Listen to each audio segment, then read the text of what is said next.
Attention audience, if you parked in the businesses right next door, we'd appreciate that you move right over to the front on this side.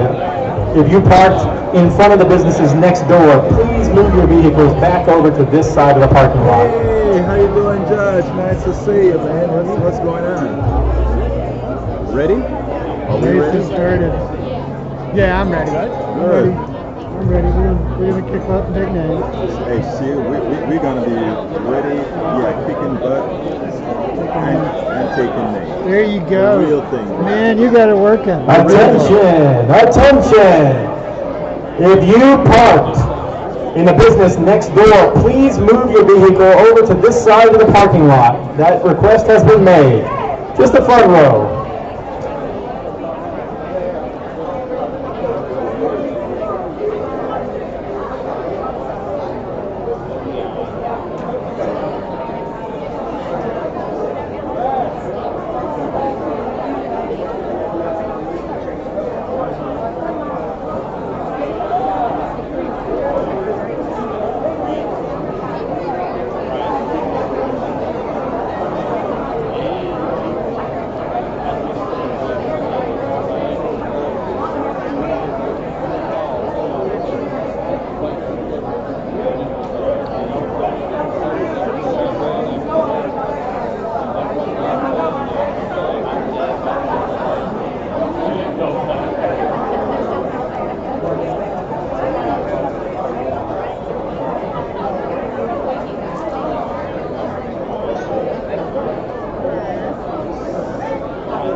Sima Hernandez, please come to the front. Sima Hernandez, please come to the front.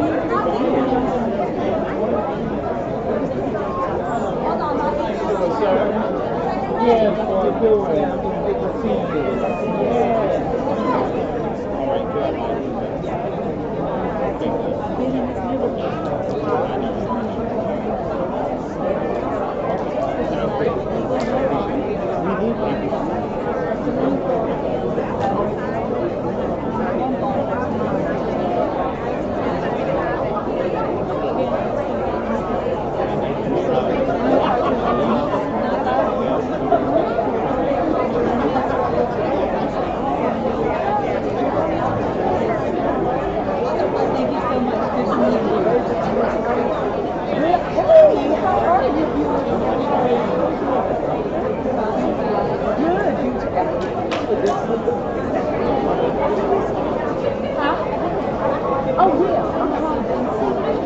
want to see what they're doing.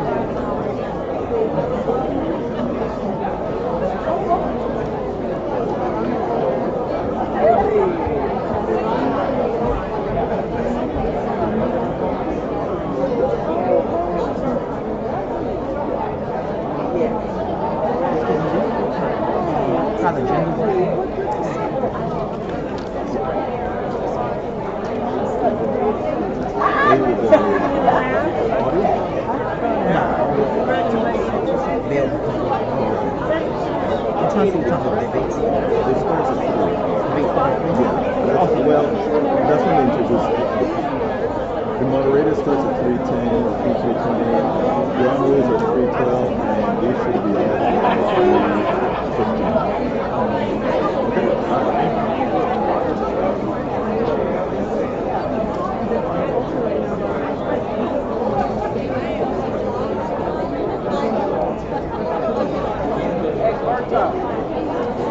Hi, how you doing?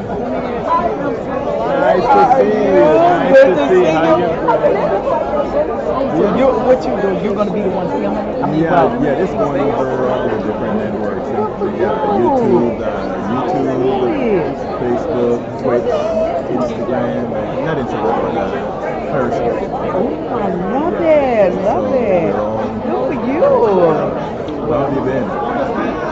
Rocking and rolling. Yeah, running. Well, you know, now we got a new president, so hey. Attention, attention, this is your 10-minute warning. If you want to come to find seats, now's an appropriate time. 10-minute warning. Well, I definitely got definitely touch base, which I would love for over myself. You know, I'm still with Nyanza. I know back last year we had said we wanted to interview Nyanza. But I don't know. She's doing good to me. She's doing good. Yeah, she's doing good. Oh, she want to take our picture. Okay. I have it. All right. Thank you. Thank you. Hey. How are you?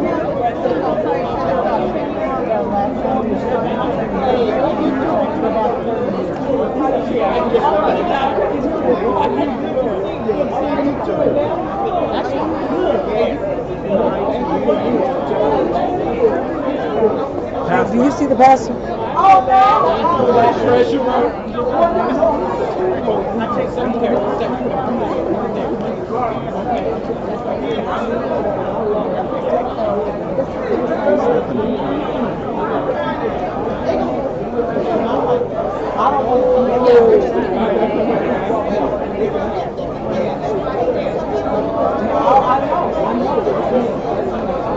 ¿Qué pasa? Hermano mío, ¿cómo va todo? ¿Está bien? Luchando con la vida como siempre. ¿Ve cómo vamos a hacerlo hoy? Esta vez lo vamos a hacer en la forma que lo permite. Esperamos que todo resulte. Sí, pienso que sí. ¿Así? ¿Eres un horario o estás? No, Ok. son nuestros candidatos que dicen mucho. El mensaje es la parte más importante. Exactamente. Ahora, tampoco no puedes hacer un mensaje que es eliminito así, si tú crees en anti-fraud, diga que crees en anti-fraud. A todo el mundo no le va a gustar. Exactamente. Pero la gente va a ver que tú eres una persona de decisión, una persona que tiene convicción. Hable duro tu mensaje. Espero que eso es lo que van a hacer. Y cualquier cosa que tú creas, hable duro de tu mensaje. Pase lo que pase. Porque la cosa es que primero conseguir respeto. Y segundo, así la gente me gusta esta persona. Exactamente. Porque sabe, tiene confianza, sabe manejar. Exactamente. Desafortunadamente. I sent you the link. Or the link is up. I actually cannot use it. How are you doing? Nice to see you. I'm knocking over equipment here. It looks like it's not real steady. Maybe because I did that. Okay, I just hope the bandwidth. Hey, how you doing? Nice to see you. I think I did this. It may not be as steady as I used to be. Okay, let's see. Looks like. Okay. Hello. Yeah, let me make sure I got it. Take a picture of me. And you know what? look good on your pink I have a huge favor to ask you. Yes, I'm ma'am. with Houston Women's March on, Uh-huh. and I want a photograph of this event to put on to push out on Sure. our Website. social media. So when they all sit down there, can you take one photograph of the Oh, whole sure, line? sure. Is it no password? No password. Just, Okay. just hit, I'll just do hit, it. just hit post. Thank you so very much. I'm right behind you. No problem. Good to see y'all. Ok, déjame hacer que esto ok, estoy listo, sí, claro. No. Where your pictures at? You show me where you got.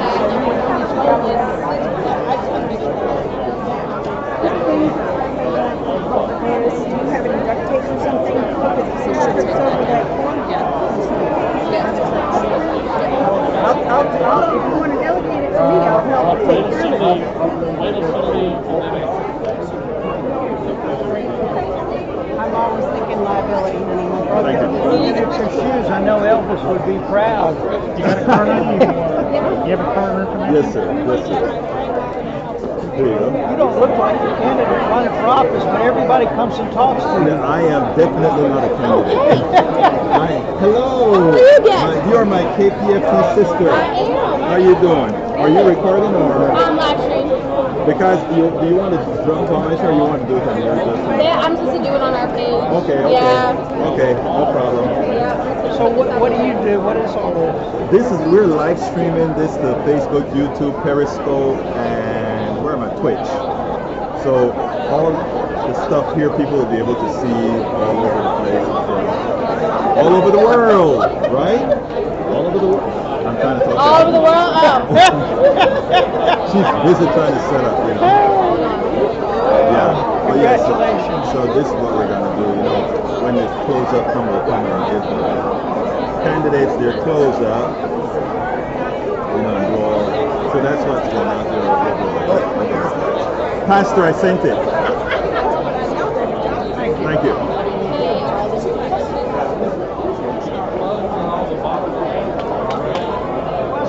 Go ahead. She's gone.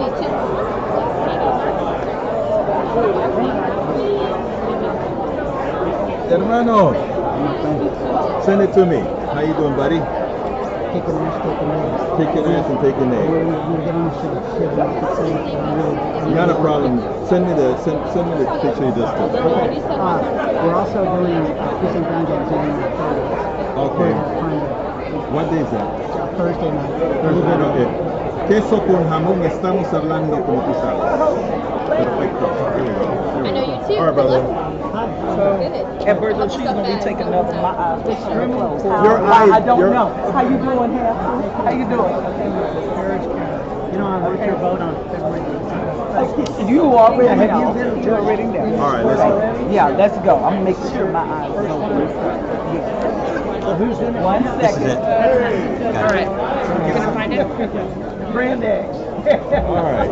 This is your 5-minute warning. Please come to the front. Hold on. Right. Okay. Now you take it. Okay. Oh, I don't know. That's a selfie. It's on selfie. Okay. You got it? You push it. Go across. All right, let me do it. There we go. May I take a picture with you guys? Yes, please do. There you go. Okay, so now you can do it. Yeah. Okay. Yes, I got my eyes open that time. She just switched it to her phone. Oh. Yeah. Yeah. I would just Oh, okay.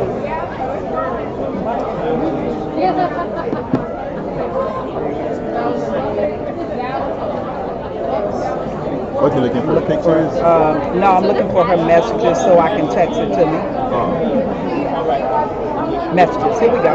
I got it. And you probably have me saved in your phone. It's in there for me. I figured that.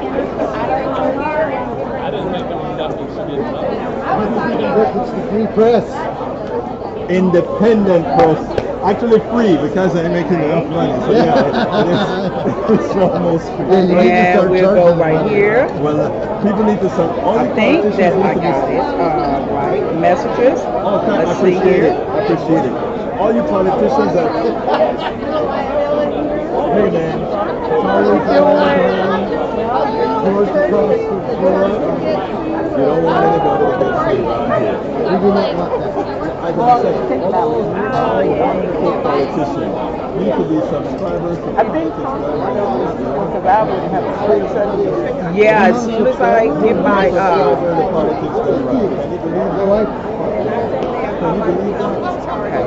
we'll all go subscribe. Patreon.com/politics done right. All you great politicians that How much is this? anywhere from $1. Okay, and now I want to go back to your pictures. How do I get back to that? Okay, the camera, okay. And then, because the other one didn't take, so, but that's okay. I mean, I'm talking about being sent to my phone or whatever. This one here, it didn't take. The other one did. It showed me where it went through.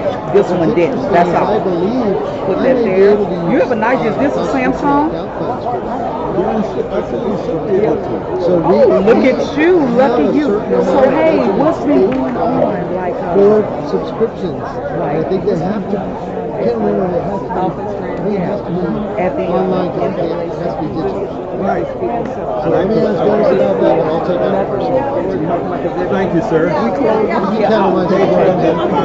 okay, and then Right now, we're hurting, we're doing all of this. I took my stuff out of it. Well, I definitely want Okay, to see you okay. continue. That's what I say.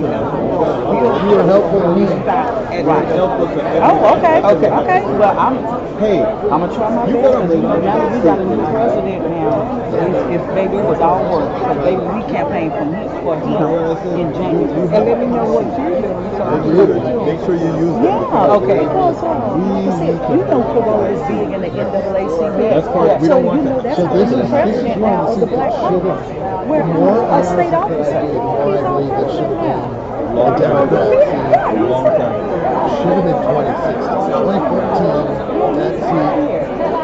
That seat should have been the Monday night. people that did So I would talk to him that about. candidate. I'm trying to remember.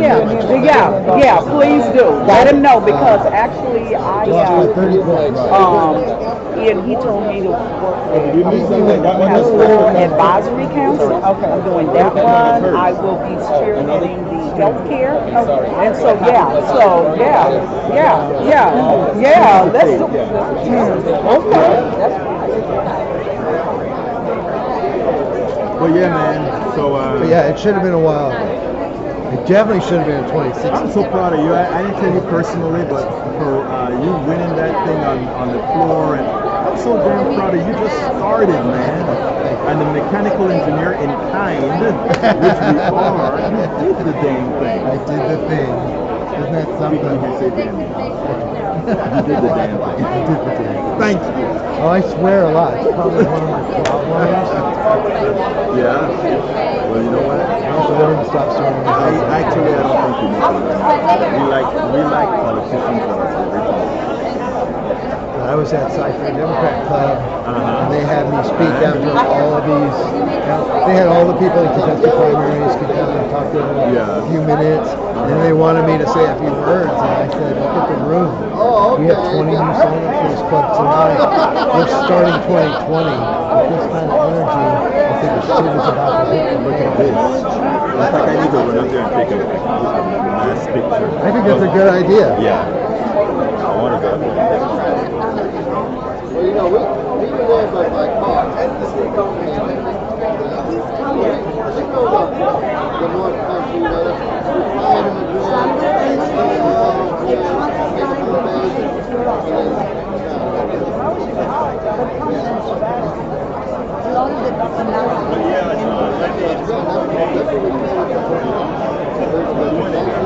We're doing it.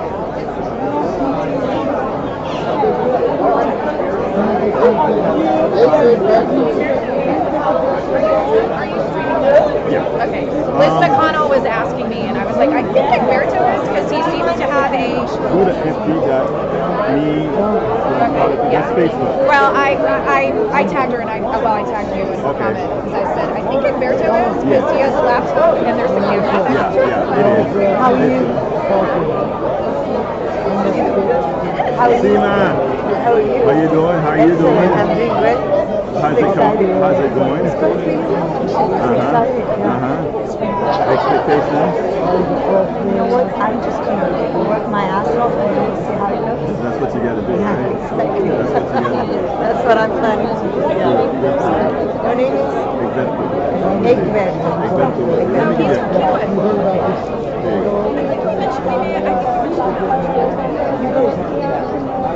He was on your list. I bet I forgot to. Don't worry about it. I was on your list. You were on my list. This was not my deal. It's the list of the people to know. And not. She is dangerous. Listen. She was relentless for better. I know. She is relentless in everything. And I believe in the people relentless way. Thank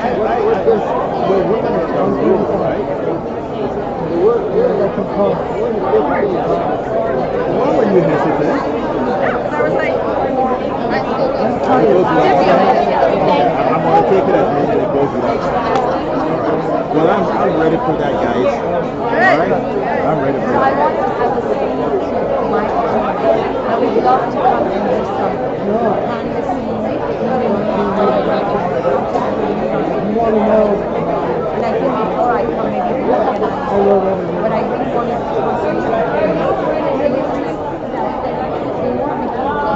In the house, I do not have a climate.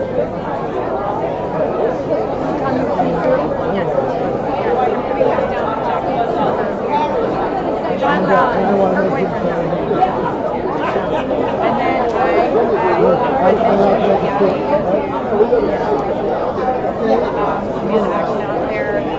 I have given her, and then I also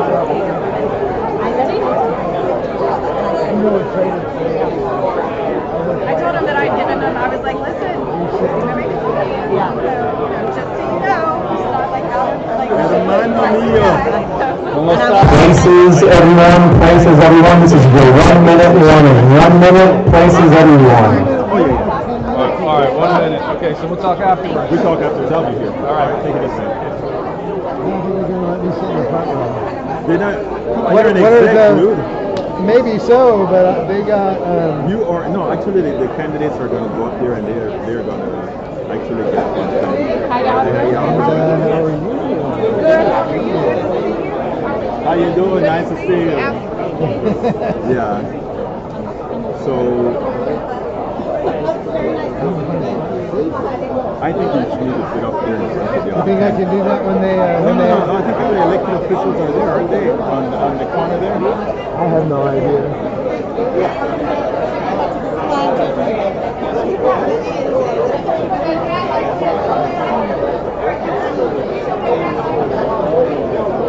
Are they handling it? Oh, I'll handle it. Congresswoman, How are you? doing? Good. How you doing? You're not gonna.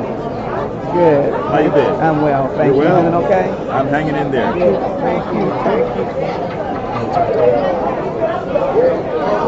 Tell us about it.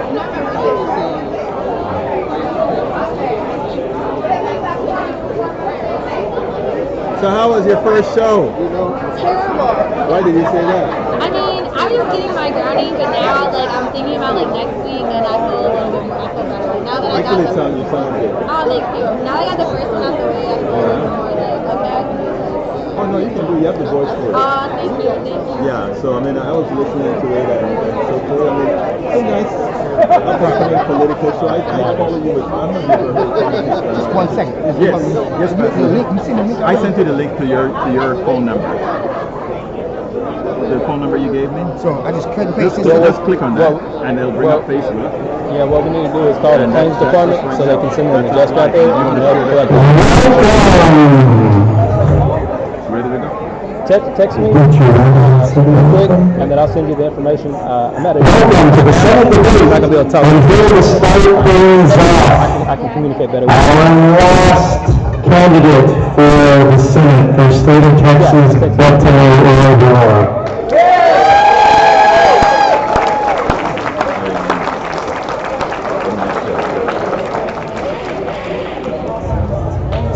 Hey everyone, just want to thank all of the groups that have put together today's U.S. Senate candidate forum, and all of the U.S. Senate candidates who are out there meeting voters, laying out their visions, and trying to have a vigorous competition of ideas, especially those candidates who actually made a decision to participate in forums like this one and debates like these. I want everyone to know that this race is over. Once we have a nominee, we're all going to get behind her or him and ensure that they're successful against John Cornyn.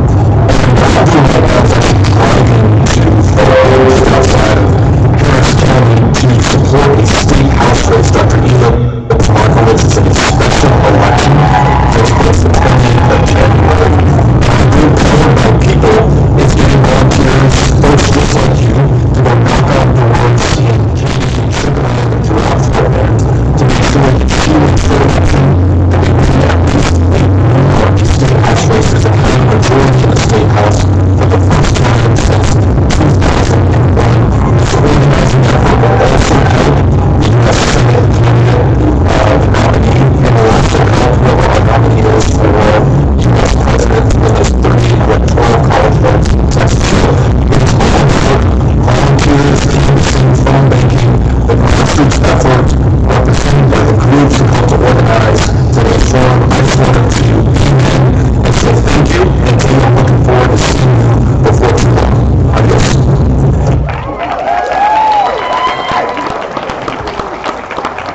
And now, to welcome us from the Texas Democratic Party, Chris Hollins.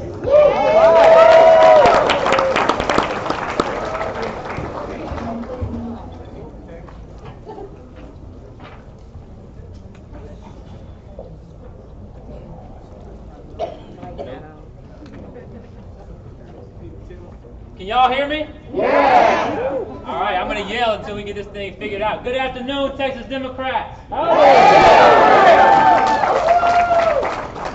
Again, I'm Chris Hollins. I serve as Katy and Sugar Land and throughout. I'm still talking. There we go. I can lower my voice a little bit. Can y'all hear me? Does this work?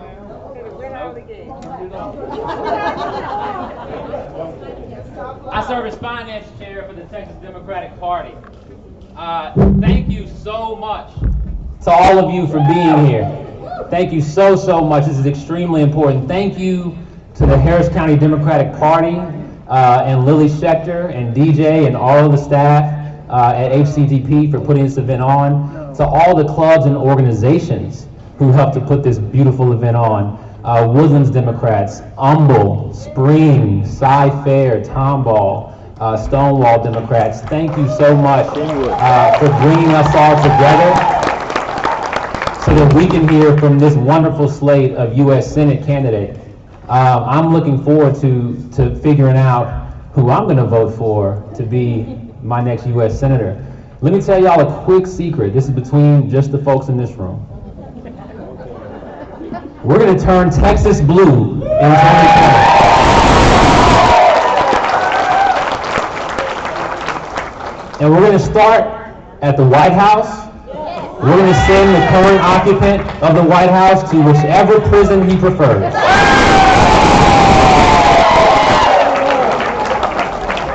And next, we're going to send John Cornyn packing. And one of the folks you hear from today is going to be the person that carries that torch for us. And so it's so important that they're all here today to share their messages. But it continues all the way down the ballot. If you live in Harris County, and I know some folks might be here from Fort Bend and Montgomery, where else, Brazoria, anybody? We got one from Brazoria. I know that ballot is going to be long, 100 things to vote for in Harris County, but we need you to vote from the top all the way to the bottom. And if it makes it easier, just start at the vote all the way up to the top, whatever you prefer. But listen, we're going to flip Texas. We're going to do it with your help. Knocking on doors, talking to your family members, making phone calls, contributing to the party, to the candidates of your choice. We need all of your help so that in November of 2020, we're not remembering how it felt in November of 2016, right? And so, it starts today to think about, who's going to carry the torch for us in Texas. There's a guy by the name of Charles Schumer. I don't know if you've heard of him. Texas is going to be part of giving Chuck Schumer the majority in the U.S. Senate coming. And I think Senator Schumer's a great guy. I think the DSCC is a fantastic organization, and the Texas Democratic Party looks forward to working with the DSCC to elect a Democrat to the U.S. Senate for Texas in 2020. That having been said, the DSCC and Senator Schumer, they don't get to select who our nominee is going to be for Texas U.S.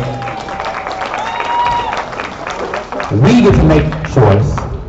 You get to make that choice. Texas Democrats get to make that choice. And so I'm excited that we have the most diverse slate of candidates in the history of this state running for Senate. And I look forward to hearing all of you talk to us today so that we can make an informed choice. So thank you again. Thank you from the Texas Democratic Party. We look forward to working with you all this year to flip Texas in 2020. Thank you. And now, a word from the Harris Party, Rufi Natarajan.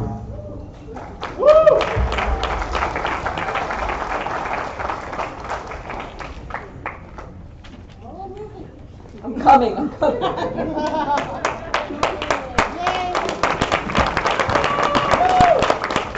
Good afternoon, everyone. I'm sorry I was at the back of the room, but I'm here on behalf of the Harris County Democratic Party and on behalf of Lily Schechter, the chair of the Harris County Democratic Party. We just want to thank all the clubs that put together this amazing event. And our goal at the party is obviously to win big in 2020. I don't want to repeat everything that Chris said, but I do have a couple of other things. We at the party, to win, need a lot of help from all of you that are here. We need volunteers to phone bank and to block walk.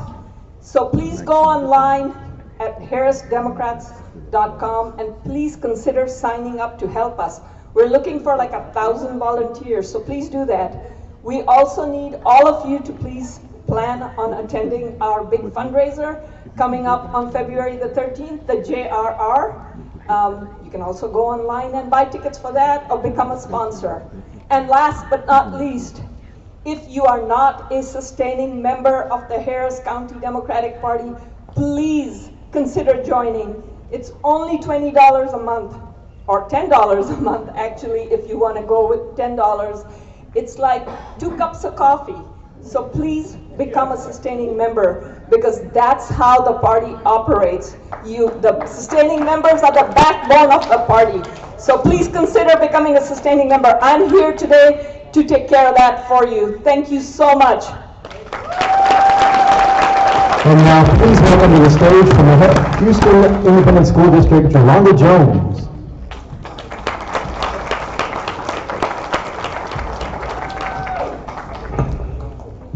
I just want to say, I don't know if you guys heard, but HISD was rated a B+, and very proud to say that 5 years ago they were trying to close Yates High School. This week, they got deemed an international baccalaureate program. There are only 5 HISD high schools with international baccalaureate programs. Now we have others in the line. And because I want to tell you good things about HISD, I happen to be a trustee for that. But in the Yates feeder pattern, we have from elementary to middle school, and we're doing it all around the HISD. We don't want one school to do stuff. We want good programs all around the district so kids don't have to travel all the way across town. So I am telling you, we are working for you. I am telling you that the nonsense on the board is over now, thank God. And I am telling you that we are focusing on student achievement and outcomes. And Superintendent Dr. Granita Layton is a person who took 55 schools that were in IR, and she literally pulled out, and we are only down to 4. And with the board out of her way, HISD will not have any more IR schools, I predict, by the end of next school season, and we will be absolutely the greatest public education district in these United States of America. My name is Jolanda Jones. I'm working for you. I'm registering people, and I just want for you guys to participate. And I'm going to say this lastly. Y'all, we need aggressive people like Nancy Pelosi, okay? We need aggressive Democrats who are going to register people, because you cannot play nice with the Republicans. Thank you. And now, a word from Congresswoman of District 18, right here where we're sitting right now. Your Congresswoman and ours, Congresswoman Sheila Jackson Lee.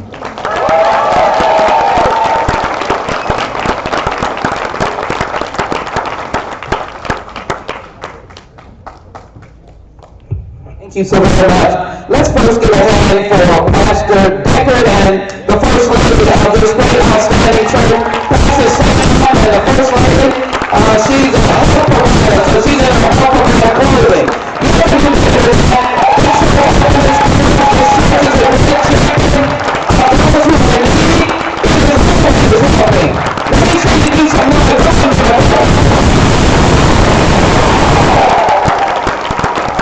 Thank you so very much. It is certainly a pleasure to be here, and I am delighted that all of these dynamic servants of the people, of whom you will hear from, have put themselves forward to make a difference in our lives.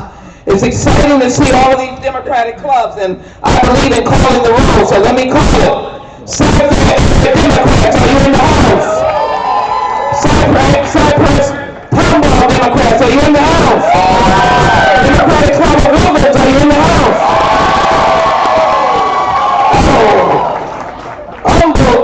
Democrats, are you in the house?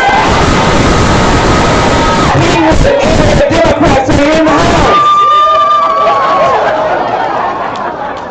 We're 2 or 3 gathered, that's okay. The Democrats, are you in the house? Somebody say, yeah, he's here. The fake volunteer, give him a hand.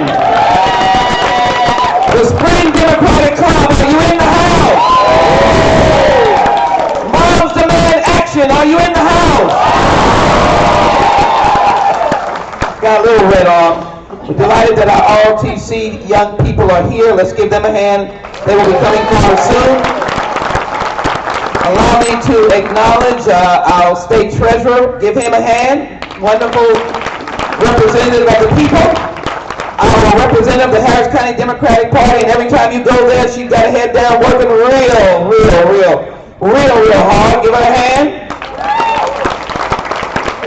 And Jolanda Jones, and that is some great news. I mean, I was on the floor of the House bragging about Jack Yates' International Baccalaureate.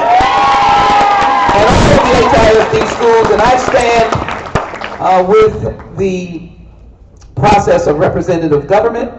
That means that the school district voted by the people, for the people, should be given a chance to educate our children. Looks like they are working very, very hard. All the candidates, please stand up. I know there are candidates here. I don't know what the protocol is. I see Cheryl Elliott. I see our attorney, Vince Ryan, our county attorney, and a whole list of candidates that the individuals running for the U.S. Senate will be acknowledged, because I don't want to leave anybody's name out. And I assume all these are all candidates as well. I see the district attorney here. You want, well, Amanda, are you in the right? Are these all the candidates? Okay, you're all the candidates. All right, you're going to be in the U.S. Senate. So let's acknowledge them. I do see the district attorney. I do see the county attorney. I do see county judge, and that county running for judge. Yes, sir. Running for state rep. Running for starting early, running in 2022 against Jack Cagle. Oh my goodness. And he's been running for a long time. Is that candidates back there? All right, shout it out. All right. Jane Robinson running for Chief Justice of the 14th Court of Appeals. All right. Congressional District 2. All right. FEMA, Congressional District 2. All right. Carmel, Congressional District 2. All right.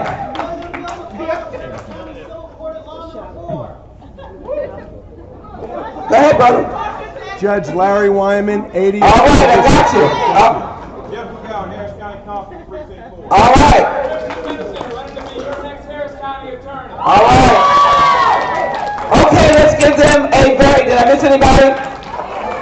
Yes, ma'am.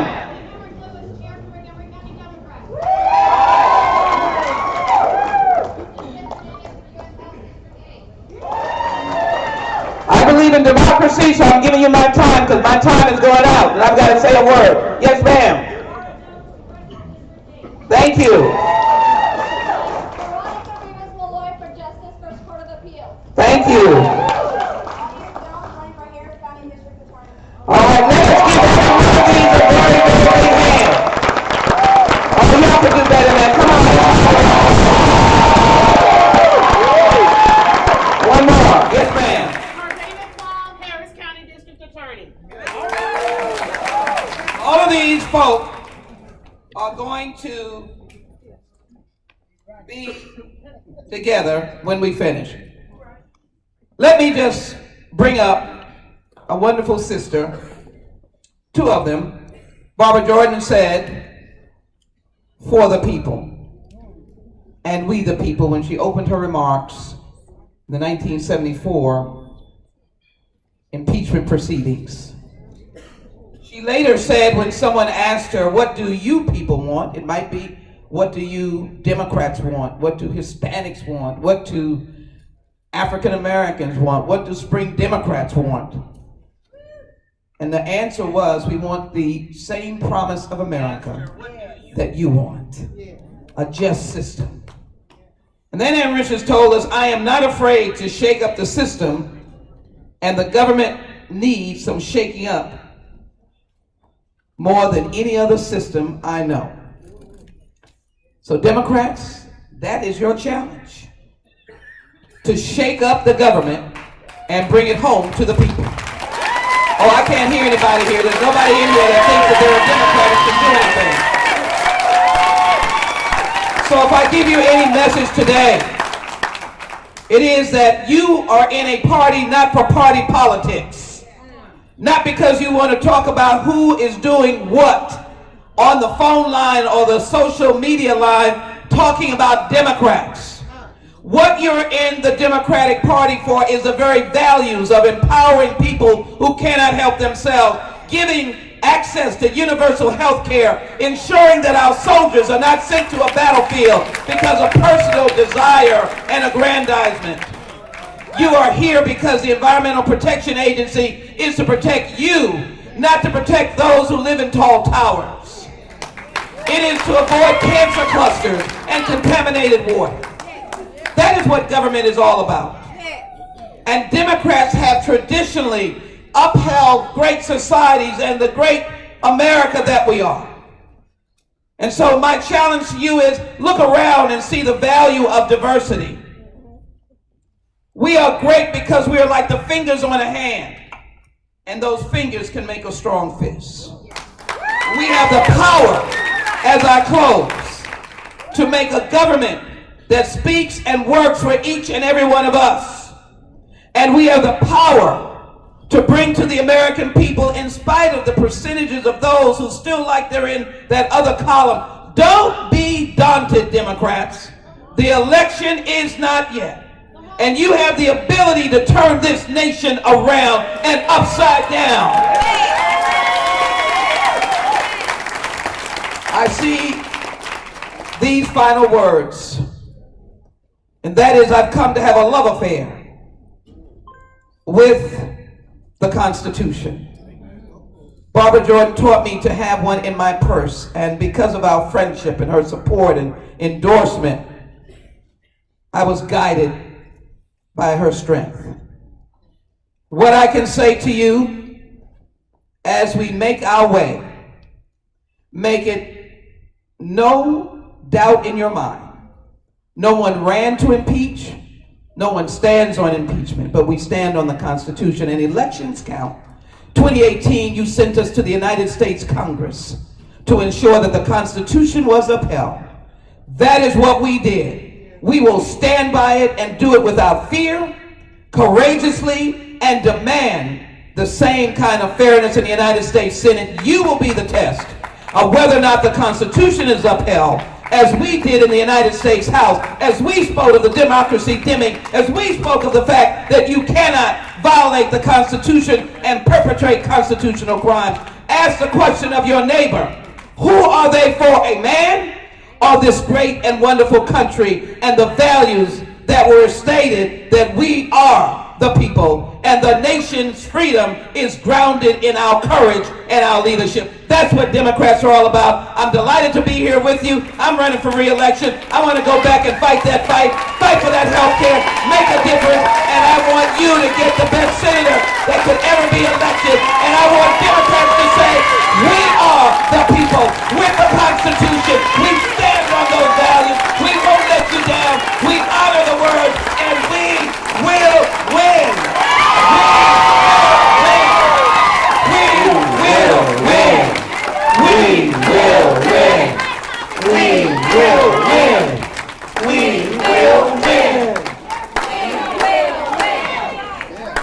Thank you so much, Congressman. Ellison, will you please wave?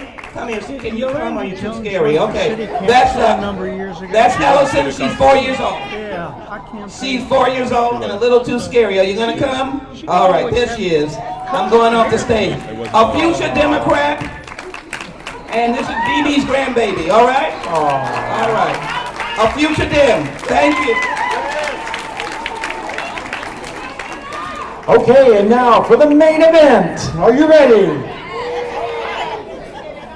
Please welcome to the stage the candidates. In order. He is the Texas Senator from District 23, Royce West of Dallas.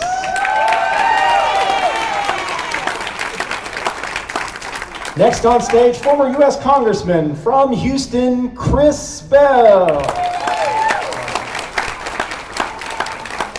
Next, the founder and executive director of Jolt. From Austin, Texas, Cristina Sinsun Ramirez. Next up, the current president of the Beaumont branch of the NAACP, Beaumont, Texas's own Michael Cooper. Next, she hails from Georgetown, Texas, Annie Garcia.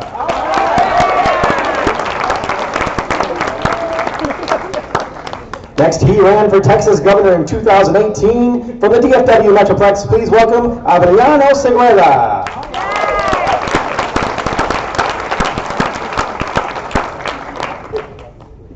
She ran for the U.S. Senate in 2018 from Pasadena, Texas, Sima Hernandez.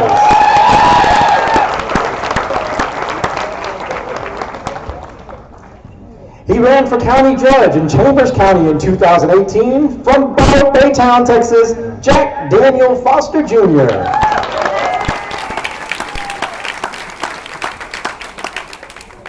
He was a commander of the U.S. Army Forces in the Horn of Africa. From Harlingen, Texas, please welcome Victor Harris.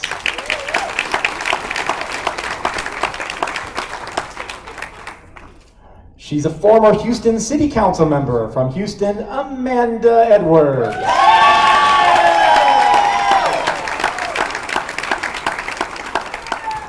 These are your candidates that you're going to hear from today.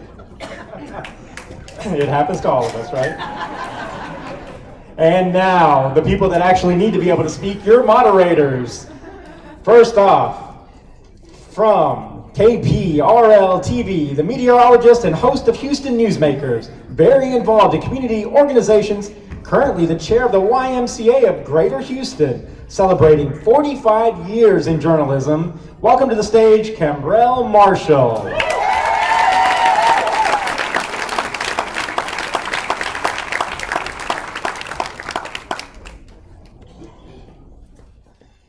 is the current Harris County District Attorney. She's a native Houstonian responsible for seeing that justice is done in our Harris County criminal justice system. She's used to calling balls and strikes every day, and we thought she'd be a great moderator for this event. Please welcome to the stage, Kim Ogg.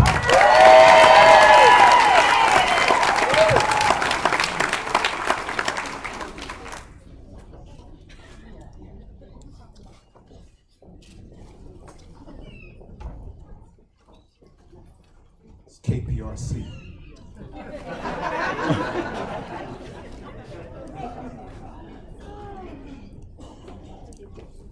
Did you take issue? Did you take issue with that those call letters, Canberra? I wrote, my penmanship has never been good, so KPRC looked like an L. That's my bad. It's election season, you know people have a choice. Well, I'm in the right place. I think I'm an independent. I'm not a Democrat or Republican, but I'm happy to be invited to be a part of this. You support me? Okay. Councilwoman Jackson Lee's supporting this independent. Thank you, If nominated, we hope you will serve, Thank you, sir. Thank you. Well, listen, I want to welcome everyone to today's 2020 Texas Democratic Primary Senate Candidate Forum, sponsored by, and we can't say them enough times, Cy-Fair Area Democrats, Cypress Tomball Area Democrats, Democratic Club of the Woodlands, Humble Area Democrats. I know it's pretty amazing that we have a Democratic club in the Woodlands.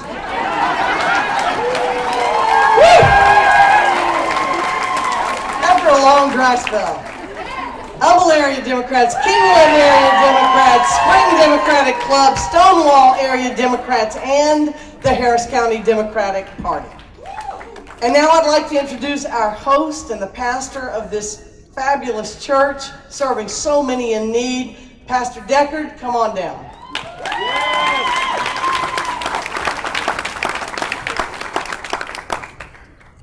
Before we begin to pray, let me make a real quick statement. Over the last decade, there was a Super Bowl here in Houston, and one of the visiting teams showed up in the Greens Point community, and they realized they were in the Greens Point community, then called Guns Point. They refused to get off the bus. Today, you're here in the Greens Point community. Unafraid. Because it's no longer Guns Point, it's now Greens Point and God's Point. And the reason I brought that to reference is because it happened because of the power of prayer and the power of participation. When people of all colors, races, and creeds came together to pray and participate in the process, possibilities became possible. And you're standing here today in a comfort zone because of the power of prayer and the presence of participation. So as we bow to our God, we will bow praying to a God of unlimited possibilities. And what God has done in the Greens Point community, taking Guns Point and making it Greens Point, God will do in the state of Texas and turn it back blue. The power of possibilities. When people come together on one accord, you can bow now because I'm praying now. When people come together on one accord, Father, we thank you right now for the spirit of creativity, for the spirit of unity, and we are decreeing and declaring right now the same change you brought in the Greens Point community, you will bring that change across the state of Texas. We're decreeing, declaring right now, you will cover this state with the color of blue. You will turn this state again to you. So Father, we stand right now unified in the power of prayer and the power of participation, and there will be no unlimited possibilities. Everything that should be shall be. In your name we pray, and we declare in advance victory in Austin, victory in Houston, victory in San Antonio, victory in every city in the state of Texas. We're declaring right now the color blue shall be true, and there shall be no possibilities. Everything shall be according to your will. So we thank you now for bringing us together to win in your name. Amen. As I take my seat again, we welcome you to the Greenhouse International Church in Greens Point under the leadership and direction of the North Houston Business District. When people participate, possibilities become unlimited. God bless you. We love you. Won't you give yourselves a great big hand for your pre-victory?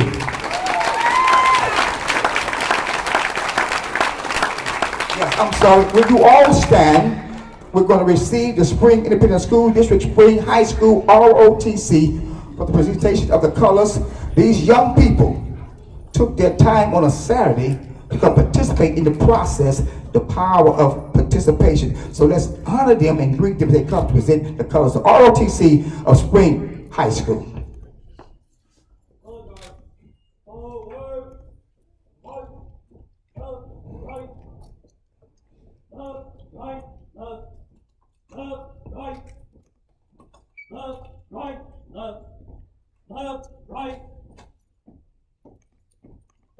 Right, color guard, halt, left, face, present, colors, ready, cut. Ladies and gentlemen, the Pledge of Allegiance.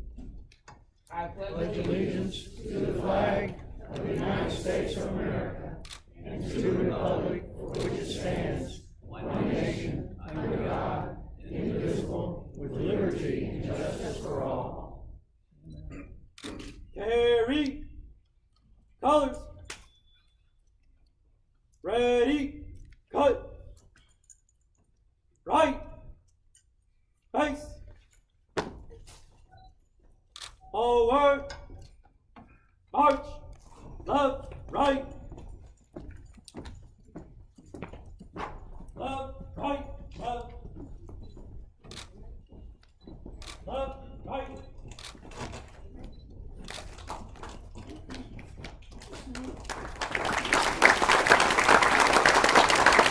While you are standing, please join me in a moment of silence for those who have sacrificed and those who are currently sacrificing so that we may have the right to free and fair elections.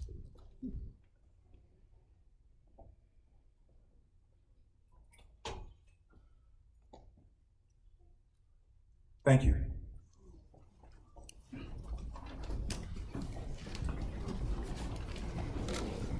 I've known Kim Ock for 20 years. I got here in May of '99, and one of my first stories I did was in the office of the gang, anti-gang office. In the, yeah, that is an important. Yeah, it's an important distinction. Yeah, it is.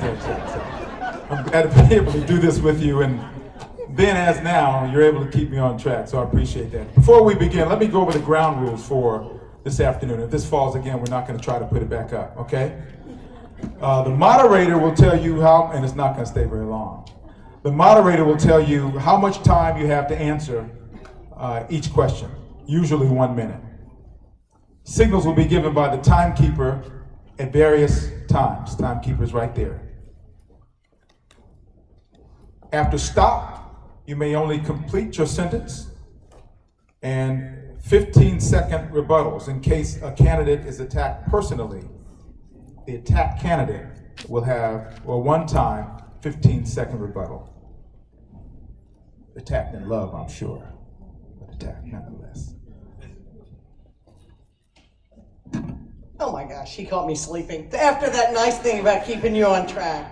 All right, audience, we ask that you refrain from reacting during the forum. We are live streaming the event, and your audible reactions can make it difficult for the audience to hear. So we appreciate your patience in saving your comments and applause for the end. By and large, this group of candidates has proven to be pretty well-informed Democrats who are able to state the party line. A lot of people have been having a difficult time differentiating between candidates and have asked for help in drawing out a bigger difference between the candidates, and that's what this forum is designed to do today.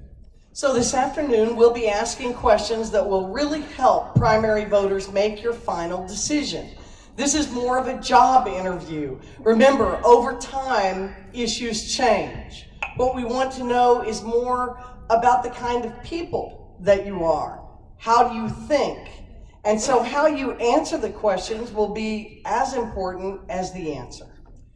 This forum will be divided into 5 easy categories. Number 1, we'll begin with a lightning round. All answers should be limited to one or two words, or at least not a complete sentence. Philosophical questions. Instead of asking if you believe in a certain policy or not, these questions ask how you think about a topic. Questions pertaining to the office of senator. These are policy questions of national importance. Questions about Texas. These are the questions about how you will advocate for us Texans. In a unique closing statement, we want to hear your re-election stump speech. Your re-election stump speech. In other words, 6 years from now, what will your stump speech be? We'll want to hear what you were proud of having accomplished during your first term as the junior senator from Texas. And after the forum, you, the audience, will get a chance to have your questions asked. Just write it down on one of the index cards and hand it in to our team. Remember, if you want us to mention your name, just put it on your card with the question. Now, if everyone is ready, let's get to know our 2020 candidates and see how quick you all are on your feet. All right, this first question, very serious, very important.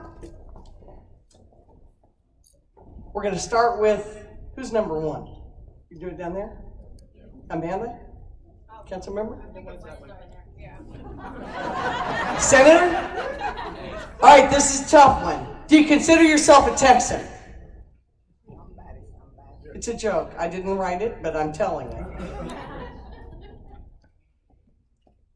Yes. Yes. Well, you said no the first time. Yes. C, yes. Do you consider yourself a Texan in that hat? Absolutely. Annie, you consider yourself a Texan?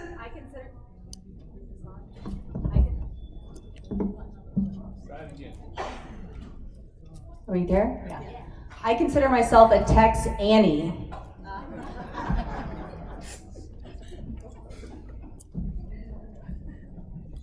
In the context of this election, I consider myself an American first. I'm a Texan. Texan through and through. Very much so. I'm a Texan. Make sure that. Oh, it works. All right. So representation matters. Your staff, your campaign staff reflects who you are and what we can expect from you. Question, and we'll start this time with you, Chris. Do you have at least one paid senior advisor on your staff who identifies as trans? No. No. No. Since I don't have any paid senior advisors on my staff, no. No paid or volunteer staffers that are trans. Well, because I'm not raising millions of dollars, I do have the LGBTQIA advisors on my campaign, and they are senior advisors. No. I do have an LGBT campaign manager. No.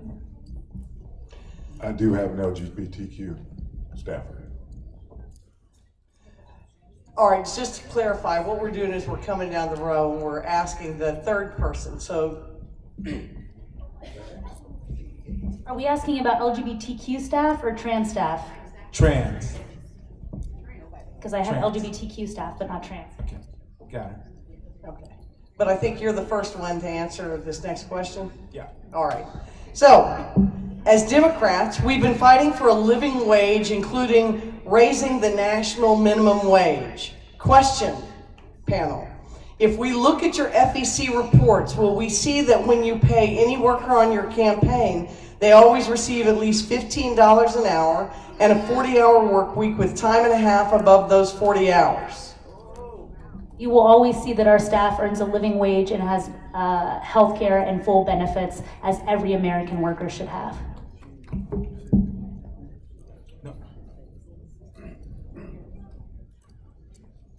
We've only had a few paid staffers, and they have paid way more than the livable wage of $15 an hour.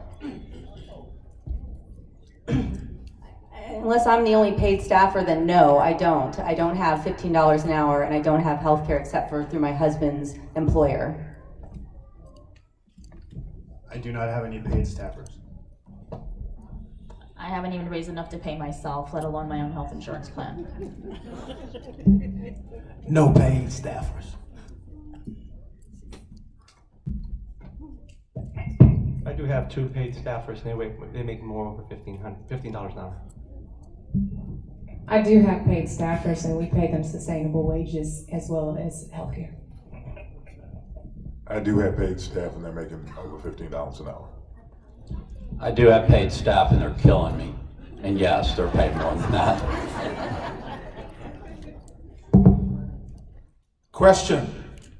Name a Texas activist from a culture other than your own who will vouch for you. Starting with Michael.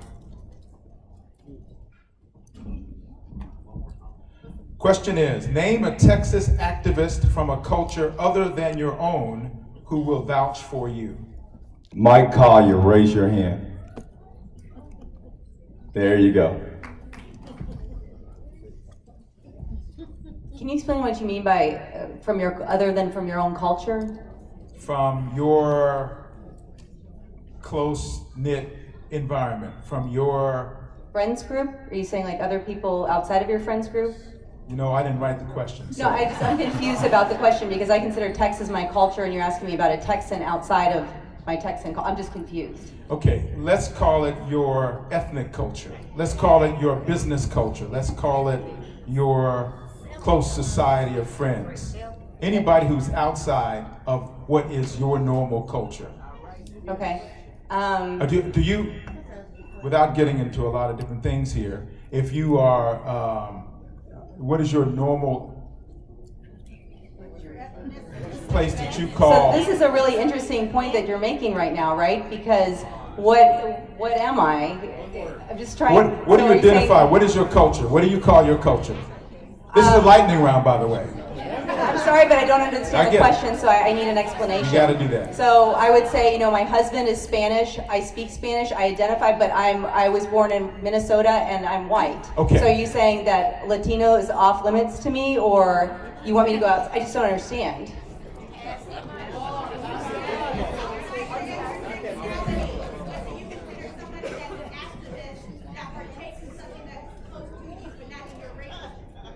Outside of my race. I just don't. I'm sorry. Well, I hear you. I'll tell you what. Let's make this easy, Canberra. Yeah. Annie, can you name an advocate for you? Sure. Okay, name them. My husband, Victor Morales. Other people. Thank you. Jeffrey Payne. And for the record, I don't have to pay for anyone to say this, but Candace Weber and Ashton Woods from Black Lives Matter and Houston Rising. No. I do not know many activists that stand for Candace and freedom and nation. I would say folks like Ryan Lindsay, Mike Webb, others in the LGBTQ community whom I've stood up with issues like HERO. Senator.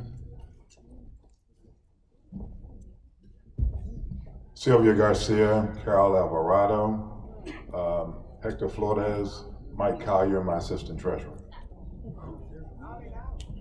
Douglas. Brianna Brown, Edna Yang, Marianne De Leon of the LGBTQ. Thank you. Should the United States institute a universal basic income? I think starting with Cooper. No, with Annie. I'm sorry, with Annie. Thank you. Absolutely. Perhaps. Can you repeat the question? Sure. Should the United States institute a universal basic income? Yes. No.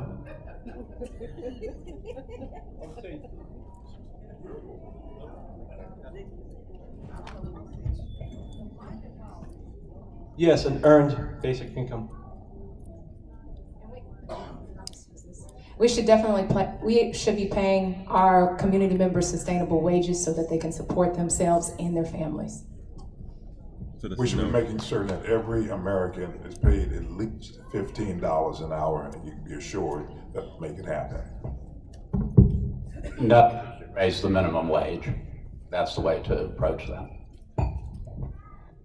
I come out of the labor movement, so I believe labor movement believes in this country, which is we need a living wage and guaranteed employment in this country, especially as we transition into an economy that is very much going to be based on automation. I believe in a maximum wage, which means when you teach and educate right, they can maximize their income. From the area I am, they're making $25, $30 an hour, 18 years old. Thank you. Kimbrough, let's apply for jobs down in Beaumont. I know, something else. All right, question. Adrian, started with you. Question, which would make you more proud? Being called a progressive Democrat, a moderate Democrat, or something else? Something else. A progressive Democrat. And a democratic socialist. And a mom and a human being. Progressive forward. I'll say a progressive Democrat. I would say a progressive, pro-growth Democrat, so we can expand the tent for everyone.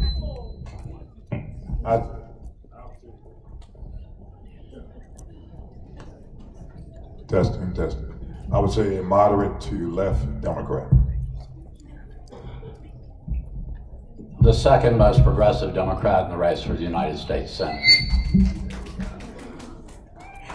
A progressive Democrat, and more importantly, a progressive Texan.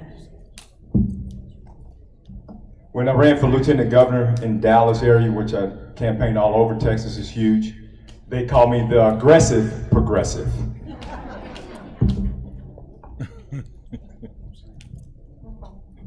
I would say a pragmatic progressive because I have very strong progressive values, but I also feel like we need to be pragmatic about how we get things done, and we need to make sure that we can afford to do it, which we can because we're the richest country in the history of the world.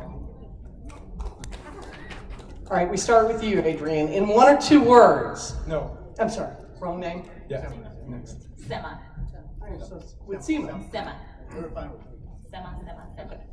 In one or two words, which issue do you want the audience to remember you for? Two or one? Repeat the question. I want to be remembered for the Green New Deal and Medicare for All. And those are a lot of words, so sorry. Working and retired. Immigration and border security. Healthcare access and economic opportunity. Healthcare and education. Guns and climate change. Universal health care and building an economy that works for every single American. Healthcare, education, and the person you vote for.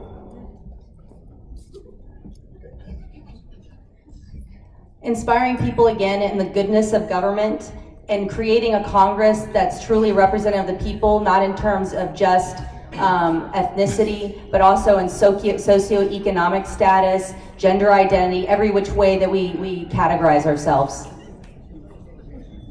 Changing the perspective of how we think about all issues. I think we're there. More than one or two. All right. We've seen what happens when, Mr. Foster, we'll go with you first. We've seen what happens when we elect officials who don't read. Name. I didn't make the questions up, I'm just reading the questions. I'm a hired hand, I'm just, right? I'm not a Democrat, I'm not a Republican, make sure. But what are those call letters again? KPRC. We've seen what happens when we elect officials who don't read. Question. Name one book written in the last 30 to 40 years that you have read and would recommend to the audience. The Fundamentals of Economics, Thomas Sowell. Oh, God. Drift, The Unborn of American Military by Rachel Redown. Malcolm Gladwell's David and Goliath. I of course would be David, and John Cornyn is Goliath. Lynches on the courthouse steps. Master of the Senate by Robert Caro. Last Man Standing, a biography of the Black Panther Geronimo Pratt that was wrongfully imprisoned for 27 years by the United States government. The #1 bestseller, the Bible. She Said by Jodi Kantor and Megan Twohey. You can read Grant, you can read Washington, you can also Think Fast, Think Slow by Daniel Kahneman, Good Economics in Hard Times, which is just published by two of our Nobel Prize winning laureates. Just need one book. Misbehaving. There are multiple books. It's time for a lot of us to start reading a whole lot more. Well, Michael Cooper, I'm offended. That was my book, the Bible.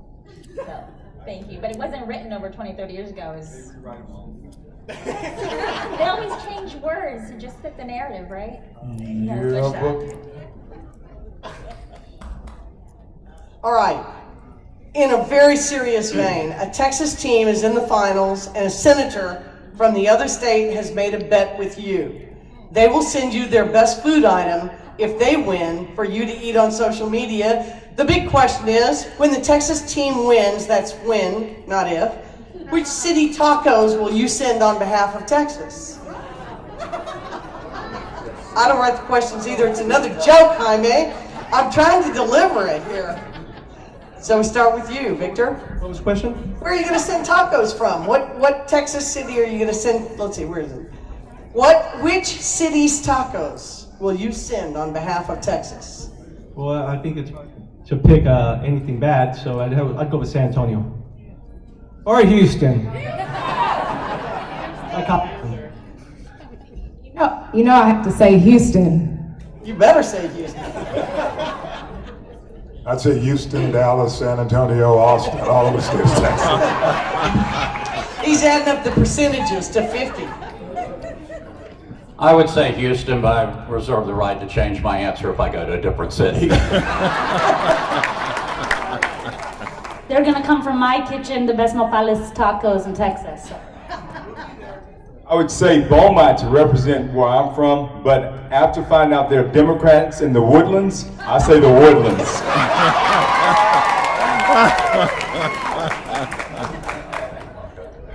Tacos Del Julio on Airline Drive. I love y'all in Houston, but y'all got nothing on El Paso. Sorry. Well, I've traveled across Texas, and I can tell you, Brownsville, Texas has the best tacos called Ultimo Taco in Brownsville. And it's a competition between Ultimo Taco and Sweet Cake, so they're both delicious, and that's where I'd go. I always run into Taco Cabana.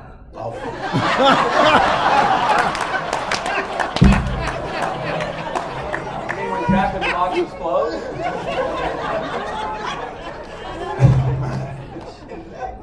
Thank you.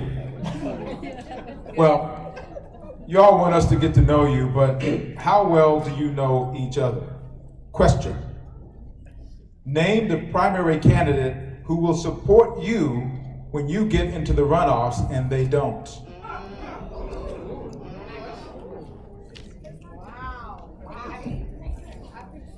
Okay, there you go.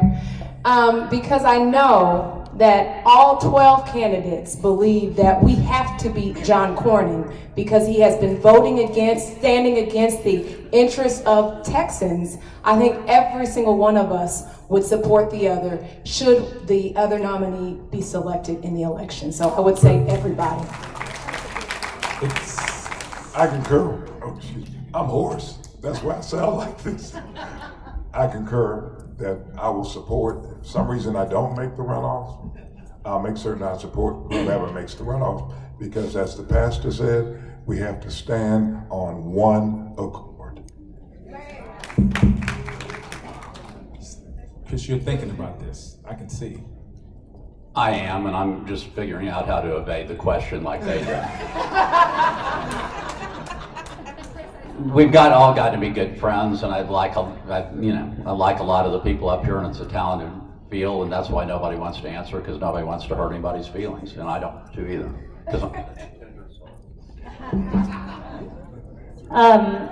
I know from every candidate that I've talked to that we would all support each other. Why change it? We would absolutely support each other. We've all become great friends. I know Sema would support me.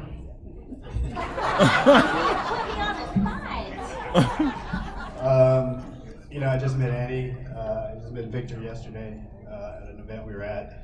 Getting to know Chris some, getting to know our senator some, Christina. In terms of folks that I have a longer relationship with, Michael Cooper and Sema, I think both of them would support me. And no lie, I like a lot of the people up here.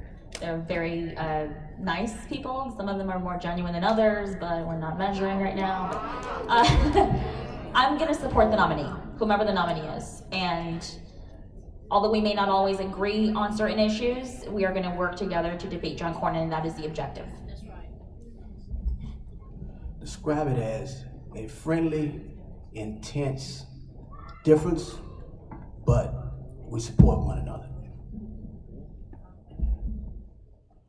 It's funny, on the drive over here from the airport, I was thinking beyond the primary, and I was thinking whoever the winner is, we'd have to support that person. And in that thought, I was thinking we need a message to Texas where every candidate comes up and we have a message.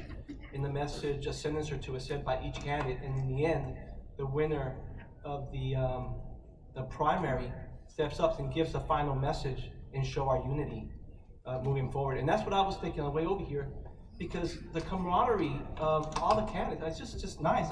I met Annie today. This is only my second event. I'm sorry I'm late for the party. Yep. But I mean, I feel like these people are friends. We're emailing each other. I'm giving them my personal email, which I don't really do to a lot of people. I mean, it's really nice people. Most of them. No, they all are. Nobody's been in the room. But and that's what I thought. I would think that in the end, we make a commercial where we show Texas, hey, we fought, we've got a winner, and we come together and we're supporting that person. And we put it out there to everybody, so the Democrats. Thank you, Victor. Everybody can see it. All right, we're moving to philosophical questions. These are going to be 1 minute answers each. Our timekeepers are armed. So stick with your 1 minute answers. Let's talk philosophy. How do you decide when there is too much regulation or not enough regulation? Back to you, Senator. The way you make that decision, first of all, let's make sure we put it in the proper frame of reference. I've had the opportunity to serve as your state senator for the past 26 years. And I've had to make certain that I balance that in the state of Texas. We've got to make certain that let's talk the economy. We've got to make certain that we incentivize the economy in order to create jobs. But when we see a particular industry that's kind of being overbearing, as an example, the drug industry, you know which drugs I'm talking about. I'm talking about prescription drugs. We've got to make certain that we do everything in our power to rein in that cost, to make certain that it's affordable. That's a good example of where we need more regulation in order to control prices in this country. One thing I've always found very interesting, if we go back to 2008 and the financial meltdown that America went through, one reason that Texas was somewhat spared during that time was because of the regulations we have in place when it comes to the housing industry. And in a state where the Republicans always like to decry and criticize regulations, it's interesting that saved our bacon in that particular instance. Obviously, regulations are needed, and I'll tell you when it's not the right time. It's not the right time after crisis has hit. And that's what we seem to do in the United States. We wait until a crisis hits, and then we decide we want to add a lot of regulations, and it makes no sense whatsoever. Instead, when we see problems, we need to address those as quickly as possible. So I believe that government can be a force for good in our lives, and that we create rules to protect consumers, people, and the planet, and to level the playing field for honest businesses. So I spent a decade in this state advocating and raising standards for construction workers. We have some of the lowest standards and regulations for the people who build our schools, our homes, and roadways, and it led to us being the most deadly place for construction workers in the country. I passed laws at the local and state level that some people said was too much, but in this state, we didn't even have the right to paid rest breaks for construction workers, even though they work outside in 100-degree heat. I'm proud that I've often seen where we need rules and regulations to protect people, workers, and our planet, and I believe that that is my core function when I go to Washington. I believe you have to keep a balance on regulations. Became a politician because of too much regulations in the state of Texas. We have a governor by the name of Greg Abbott that appointed Mike Morath. Boo, that's right. Mike Morath as your education commissioner, and when he was appointed, he did not even have a degree. And you have superintendents and PhDs underneath him that were better qualified for the position. They have been taking over school districts all across the state of Texas. In Beaumont, where I'm from, in Houston, there were threats. In Dallas, Texas, there were threats. Too much regulations by the government of the state of Texas to do something that we can do ourselves. And too much regulations on charter schools. Absolutely not. Too much regulation is not good for our society nor our kids. Prime example.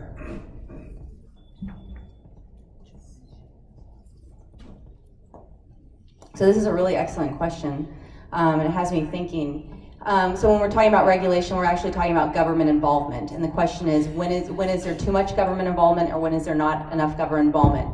And it really depends on what you think government involvement is supposed to do. Is it a force of good or not? And the question is really about people. Government should be responsive to the people. And when there's situations that arise where government isn't responsive to the people, then that is obviously a situation where you need more of it. Gun control. This is a perfect example of where we need more government involvement. We are outliers in this country. 40,000 people every year die from gun violence. In any other country in the industrialized world, we lose more people in a week than most countries lose in a year. And this is an example where government involvement must be increased. You can counterbalance that with business. There are a lot of instances where we could do much more. Entrepreneurship could be much greater if government would get off of our necks. I think about it from an economic standpoint. The Democrats like to talk about free market economics quite a bit, but there is a role for government when the free market creates a market that is inefficient and not regulating price. Healthcare and education are two areas where we know the private sector is not regulating price very well. It is not doing what it's supposed to do. The question is, how do we invent regulation that actually starts working? One of the books I recommended was Misbehaving, which is by Robert Thaler, who does behavioral economics. The challenge that we're facing is how do we look at behavioral economics on a macroeconomic scale, which is to look at how do we affect policy changes that aren't hard regulation, but nudging people, changing behavioral thought, and we want to do that in industry. So we have to start developing models to do that. This is a very large historic complication, and it's a fight between the old Chicago School of Economics and newer behavioral economic school of thought. And you have to know that in order to put up this fight. Thank you. Exactly. Well, you're asking someone who lives in a sacrifice zone alongside all the petrochemical industries. And in order to regulate these industries, even the pharmaceutical industry and medical industry and the arms and weapons manufacturers, you have to not be bought by them. You do not accept or solicit donations from those lobbying companies that will prohibit you as a senator who's representing the people from regulating them. So that is how I would operate, and what I would do philosophically and realistically is I would not accept any donations from the pharmaceutical industries, from big industries, to prevent regulation from taking place. This would help people in our communities, Black and brown communities, from being impacted from environmental emissions that are causing cancer clusters in our communities and are impacting the quality of healthcare that we receive in our healthcare system is because we do not have a control over how much healthcare costs in this country. Thank you. When Federal Reserve Chairman Jerome Powell states that a regular person can basically, do better in another OECD country, we have a problem. When you what was it called? I just read that. It's stat line analysis. They said that Texas, has 83 out of 254 poverty. I'm talking about 83 counties increased in poverty out of 254 counties. We got serious problems at home that can be taken care of with regulation, with federal legislation. I'm passionate about, retired and working people. They got to be able to make ends meet. Thank you. Too much regulation, not enough regulation. By the time you see it, if you're in DC, it's too late. It's the people on the ground who know if there's too much regulation, not enough regulation, which is why I support unions. Strong unions that can advocate when regulations are too harsh or there's not enough regulations to support the people. So that's the point. Not in DC, it's gotta be in the ground, the people working the town. There's always a balancing act between what we put out as regulations and what are the outcomes that we produce. And I think you have to start from a paradigm of examining what are the intended outcomes for people. How do you best help them to thrive? How do you help them to grow? How do you keep them protected? And when we look at that from a variety of sorts, I'll take, for example, our region in the Gulf Coast and looking at infrastructure and the floods and how do we mitigate properly through regulation the harms that people face when they have such tragedies taking place like 51 inches of rainfall that fell across our region after Harvey. Those are the things that require us to take a second look and to regulate appropriately. When we look at access to health care and looking at the cost of prescription drugs or looking at the way in which our billing is not transparent, the end goal here is to make sure that people are protected and they have access to the opportunity that we should be striving for all Americans. Thank you. Thank you. A reminder for the audience, remember that if you want to ask a question, you turn in your index cards now and throughout the afternoon. Remember to put your name if you'd like to be given credit for that. And thank you to the AKAs, Alpha Kappa Alpha women, who are serving as hostess today. You can see them in a lovely pink. Thank you for what you are doing. This question starts with you, Chris. Which is more important? Remember, 1 minute answers each. Which is more important, American jobs or free trade? Well, both are very important, but I think American jobs are the most important. And we've seen that over time, and a lot of the trade agreements that were put in place were very costly regarding American jobs, and we paid the price for that. And so going forward, I think we need to be very conscious of that and make sure that we continue to work toward full employment whenever we can here in the United States of America. So definitely, I think American jobs are the most important.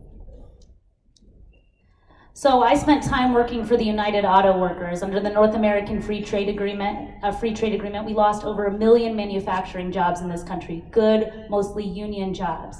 And I also spent time working with immigrants that came to this country because NAFTA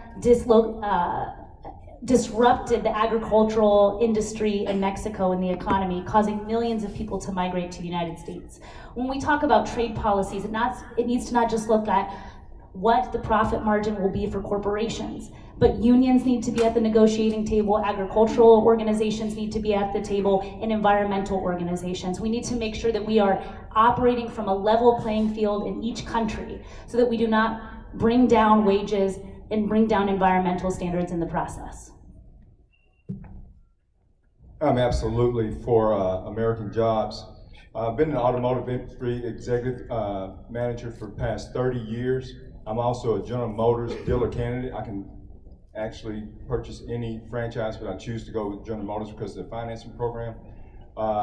done some research in the background of that. The average union for our union workers, reason why they started looking at free trade and looking at trades is because in America it's $76 an hour to pay someone to work on that same vehicle to build it. Across the seas or nation's line, it's $36 an hour. So that's why they were trying to look at an average there. But we need to protect our union workers. I was so excited that they came up with a trade deal when General Motors came off a strike. And we need to make sure that we do not lose sight on our local folks here in the United States.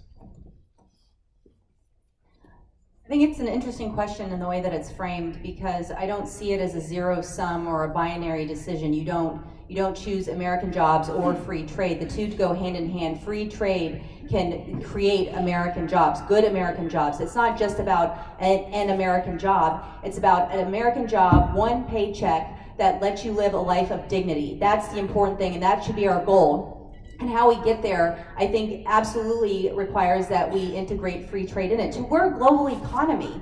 I mean, the way that we get things done is by leveraging all of the amazing access we have now to other cultures and other workforces and other skill sets, and that can only help us do better here in the United States. And so I want to absolutely American jobs that cover people, that they can have real lives with vacations and paid maternity leave and time with their families on one single paycheck. But we can do that with through a global economy. I agree, it's not a binary decision, but for different reasons. It's kind of an old question because I think when NAFTA first got started, we manufactured quite a bit. Automation and information technology hadn't really squeezed the labor out of a lot of processes, and that's what we're seeing. That's largely why you see Andrew Yang's candidacy take off here, because that argument is a very strong argument. So even now, if you're trying to reverse trade and some of the detriment of what our trade policy did, it's not going to necessarily result in increasing jobs in our country. We've got to just start thinking a lot critically about this, but what I will say is NAFTA is a good example of what happens when you don't have funding for looking at those second and third level impacts. You have a good policy, good intention, but we didn't fund the rest of it. And I would say to you that a part of our platform that we need to watch out for is doing higher regulation in the oil and gas sector, right? We have to fund that displacement of labor as well. But we're going to have to do that for our environment. But it's a lesson learned that we learned from NAFTA and then we apply to our policy as well. Thank you, sir. So for me, it's going to always be a fair trade agreement to ensure that our jobs in America are no longer outsourced to companies, to countries and other parts of the world for cheap labor. What we want to do is create a global economy in which other countries can buy our supplies as well as we can buy theirs and what they manufacture, including in these fair trade agreements that I support, is ensuring that other countries are abiding by certain environmental standards and working conditions that elevate people out of poverty in their countries. That way we don't see this constant economic collapse or economic sanctions being placed on other countries because certain countries are not playing by the same rules created by American imperialism. So when we talk about American jobs, it's also tied to the trade agreements that we have, and ensuring that Congress takes back the power to negotiate these deals in Congress, not at the hands of a president, will ensure that we also have a functioning Congress that no longer has ties to making money from those contract deals. I will always selfishly say American jobs. The greatest piece of legislation we ever passed in this country was the GI Bill. The GI Bill created skills for workers. They turned out to be high-paying jobs. We invested in people. And that's what I want to do. I want to take it and do it on the county level where, working folk and retired citizens are able to invest in people and get skills. Welding, plumbing, electrical, wind turbine technology, solar panel technology, water technology, all the skills that we haven't even thought of yet. But you finance it and you get paid for it. You deserve it. You can't get your money out of the government. It's time for you to be able to get some of your money back. Go to my website, www.votejackdaniels.com, and take a look at what I'm talking about, and I'll be passing it out back there. Thank you. Thank you. I would select jobs every time. Jobs and trade deals are not exclusive to each other. We need jobs for the people to have money to be able to pay for the things that they want. We need trade deals for them to have choices on what they purchase. The way you get both is jobs are diversified through education. Greater education provides more intellectual workforce, more jobs, more higher paying jobs, and that could go across everybody. And if we're going to talk about climate change in the future, we're going to lose jobs in Texas. So we need to start educating our people in more tech skills so that they can provide support once the fossil fuels stop getting used. I strongly believe that America succeeds when, I think it's where I'm sitting, y'all. I strongly believe that America succeeds when its people can succeed, and its people can succeed when they have ways to support themselves and their families. And with that being said, we have to make sure that we are preserving and creating new job opportunities for Americans, but not just thinking about it just in the guise of trade policy. Because what the statistics show is that people have more anxiety about what we call future of work in today's society, which means the automation that's coming underway and the innovation and technological changes, than they do of foreign competition. And so what we need is a comprehensive, systematic approach to how we provide people with upward mobility opportunities within the industries that they already exist in today. Workforce training credits, for example, if you are in an advanced manufacturing context. You shouldn't just have to get a pink slip when the technology changes at your job. I firmly believe that we need to make certain that American jobs are first. To the extent that we deal with issues concerning free trade, I want to make certain that unions are part of that decision-making process concerning those trade agreements. The reality is that yes, we have some industries that have come under pressure, and in many instances, we need to make certain that we provide resources in order to retrain those workers. And I'm all for that in terms of making certain that if an industry is going away, then we need to make certain that persons in that industry get an opportunity to retrain.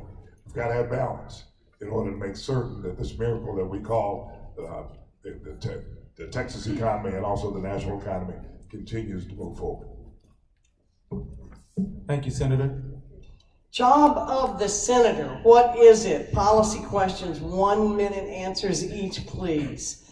So for this round, we're going to talk policy. What does the Second Amendment say, and what should gun policy look like? So I'm a strong supporter of the Second Amendment. I don't mean to make anyone jealous, but I am the best shot in my family. But I also graduated high school the year of the Columbine shooting. And I've been waiting my entire adult life to see Congress act and do very basic things like pass universal background checks and ban assault-style weapons. But instead, we decided to teach a generation of children to learn how to play dead in their classrooms. That, to our legislators, seemed like the more reasonable solution. So I support the peace plan put forward and created by the young people out of Stoneman Douglas High School that has some of the most well thought out proposals about how we deal with the epidemic of gun violence in our country. And I want to lead on this issue in the Senate, and I'm very proud that I am not have any intention of ever taking any NRA contributions, because I want to enact in the best interests of American families. Although we have the right to bear arms, we shouldn't have AK-47s. You don't need that to go hunt Bambi. That's ridiculous. We need to change our gun laws. We need to get rid of the loopholes. We need to make sure that we have more strategic background check. And one of the things I also proposed was, because the last young man, I think he was like 25 years of age, that drove